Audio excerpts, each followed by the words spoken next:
ప్రముఖ senior IPS AB Venkateswararao గారికి posting ఇవ్వాలి అంటూ నిన్న హైకోర్టు ఆదేశాలు జారీ చేసినటువంటి నేపథ్యంలో ఆంధ్రప్రదేశ్ ప్రభుత్వం ఏబి వెంకటేశ్వరరావు గారికి ఈరోజు పోస్టింగ్ ఇవ్వబోతుంది. ఈరోజు ఆయన స్టేషనరీ అలాగే స్పోర్ట్స్ కమిషనర్ గా ఆయన బాధ్యతలను చేపట్టబోతున్నారు. మధ్యాహ్నం 1 గంటకు ఆయన బాధ్యతలు చేపట్టి సాయంత్రం 5 గంటల తర్వాత ఆయన రిటైర్మెంట్ ప్రకటించే అవకాశం ఉన్నట్లుగా మనకైతే సమాచారం అందుతుంది.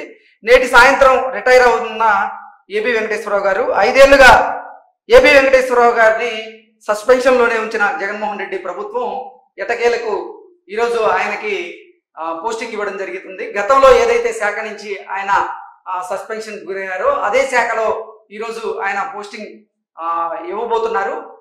ఈరోజు 1 గంటకు ఆయన బాధ్యతలను చేపట్టి 5 గంటల తర్వాత ఆయన పదవి విరమణ తీసుకోబోతున్నటువంటి నేపథ్యంలో ఈ అంశం మీద మనం విశ్లేషణ చేసుకునేటువంటి ప్రయత్నం చేద్దాం. ప్రస్తుతం మనతో పాటు ఉన్నారు ప్రముఖ రాజకీయ విశ్లేషకులు, ప్రముఖ సీనియర్ జర్నలిస్ట్ దుర్గా వడ్లమణి గారు. వారితో మాట్లాడదాం. దుర్గా, హాయ్ అండి. హాయ్ మా.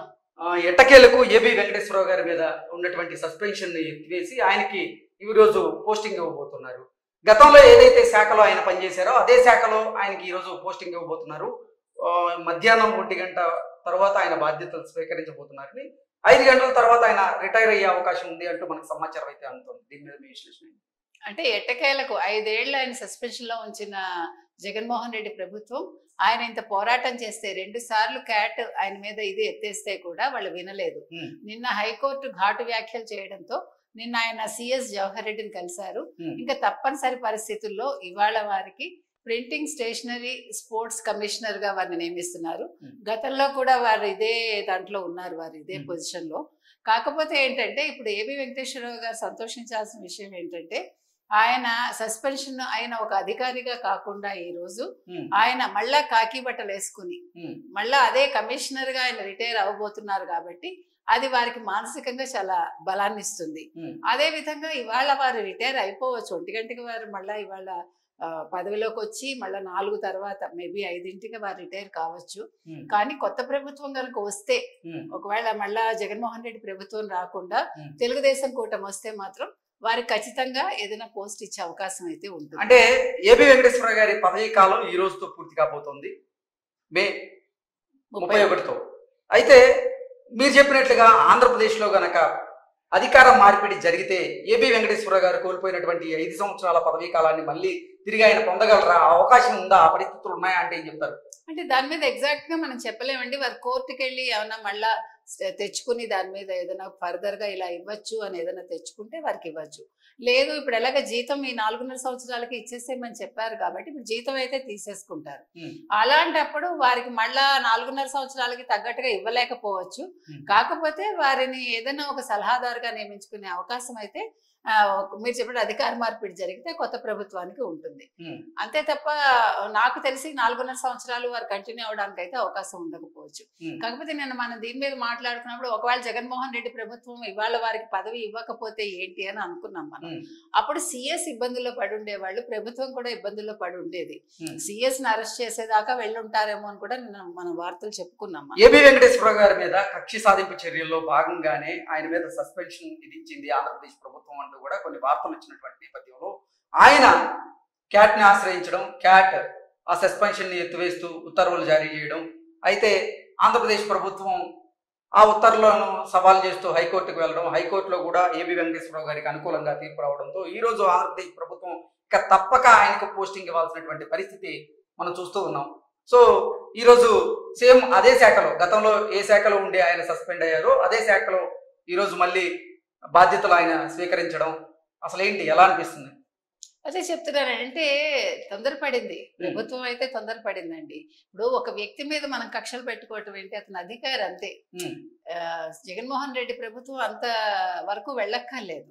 ఇప్పుడు ఆయన పెగాసిస్ పరికరాల కొనుగోలు ఏదైతే ఉందో ఆయన అది చేశాడు వాళ్ళ కొడుకు దగ్గర ఏదో అట్లాంటి ఒక అనుమానంతో జగన్మోహన్ రెడ్డి లాంటి వాళ్ళు కక్ష పెట్టుకుని ఆయన్ని సస్పెండ్ చేసి మీరు చెప్పినట్టు క్యాట్ 2 సార్లు సస్పెన్షన్ ఎత్తేసినా కూడా ఇవ్వకపోవటం, దీని మీద చూస్తే అంటే వాళ్ళు భయపడ్డారా వెంకటేశ్వరరావు గారికి మనకు అర్థం కావట్లే. నిజంగా మన ఎన్నికల టైంలో వారు ఉండుంటే అసలు ఈ ఆఫ్టర్ ఎలక్షన్స్ ఏదైతే ఉన్నాయో అల్లర్లు జరిగి ఉండకపోవచ్చు. ఎందుకంటే ఆయన స్ట్రిక్ట్ ఆఫీసర్ గా ఒక పేరు ఉంది కాబట్టి ఇవన్నీ దృష్టిలో పెట్టుకుని ఈయన వస్తే మనకి ఇబ్బంది అవుతుంది అని. అసలు ఏబి వెంకటేశ్వరరావు గారి మీద జగన్మోహన్ రెడ్డి గాని ఆంధ్రప్రదేశ్ ప్రభుత్వం గాని ఎందుకు కక్ష సాధిస్తుంది, ఎందుకు ఆయన మీద సస్పెన్షన్ ని వేసింది, అసలు కారణాలు ఏంటి అంటే ఏం చెప్తారు? అదే ఆయన తెలుగుదేశం ప్రభుత్వానికి ఏదో అనుకూలంగా ప్రవర్తించారు, జగన్మోహన్ రెడ్డిని ఇబ్బంది పెట్టడానికి ప్రయత్నించారు అనేది కూడా ఉందండి గతంలో, అంటే ఆయన 2019 లో రాకముందు. కాబట్టి ఆయన ముఖ్యమంత్రి కాకుండా ఈయన అడ్డుకోవడానికి ప్రయత్నించారు అనే ఒక ఆరోపణలు కూడా ఉన్నాయి. సరే, ఇవన్నీ ఎలా ఉన్నా అంటే వాటి మీద సరైన ఆధారాలు ఉండకపోవచ్చు.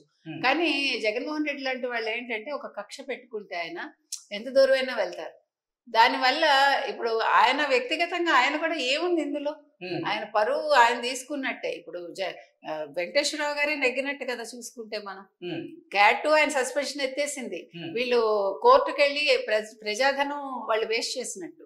నిన్న వ్యాఖ్యలు అయితే ఏం చేసింది హైకోర్టు, ఆయన పోస్టింగ్ ఇమ్మంది. వైఎస్ వివేకానంద రెడ్డి మరణం ఉన్నటువంటి కొన్ని కోణాలను ఏబి వెంకటేశ్వరరావు గారు బయటికి తీసుకొచ్చారు. అందుకే జగన్మోహన్ రెడ్డికి ఏబి వెంకటేశ్వరరావు గారికి మధ్య ఒక దూరం ఉంది అంటూ కొన్ని వార్తలు అయితే గతంలో వచ్చాయి. వాటి మీద ఏమంటారు? కరెక్ట్, మీరు బాగా చెప్పారు. వైఎస్ వివేకానంద రెడ్డి హత్యకు సంబంధించిన వివరాలు ఈయన దగ్గర ఉన్నాయి అనేది జగన్మోహన్ రెడ్డి గారి ఒక అనుమానం కావచ్చు, లేదా ఆధారాలు ఉండొచ్చు, మనకు తెలియదు. అది వెంకటేశ్వరరావు గారి దగ్గర అయితే ఉన్నాయి. అందుకే ఆయన పోస్టింగ్ ఇస్తే దాని మీద మళ్ళీ ఫర్దర్ గా మొత్తం బయటకు వస్తాయి ఎలక్షన్స్ టైంలో అని ఆ ఒక రీజన్ తో కూడా వారికి సస్పెన్షన్ వాళ్ళు ఎత్తేయకుండా ఉంచారు అనేది కూడా ఉందండి. ఇప్పుడు వారి దగ్గర అయితే వివరాలు ఉన్నాయనేది మరి అందరికీ తెలిసిన విషయం. మరి ఫర్దర్ గా ఆయన దాన్ని ఏం చేస్తారు వెంకటేశ్వరరావు గారు, లేదు ఇవాళ రిటైర్ అయిపోయాక అధికార మార్పిడి జరిగి కొత్త ప్రభుత్వం కనుక వస్తే అప్పుడు దాని మీద చర్యలు తీసుకుంటారా, ఆ విషయాలన్నీ బయటకు వస్తాయి అనేది మన ఎదురు.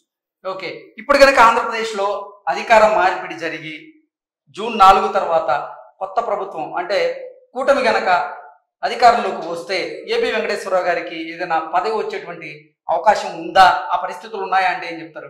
ఉండొచ్చండి, ఖచ్చితంగా ఇస్తారు. ఈ వివరాలు కనుక ఉండుంటే ముందు ఈ కేసు మీద ఫర్దర్ గా ముందు ఎంక్వైరీస్ జరుగుతాయి. తొందరలో వాళ్ళు ఎవరు చేశారు ఈ హత్య అనే దాన్ని పట్టుకుని ఆ దోషుల్ని బయటకు తీసుకొచ్చే అవకాశం అయితే ఉంటుంది.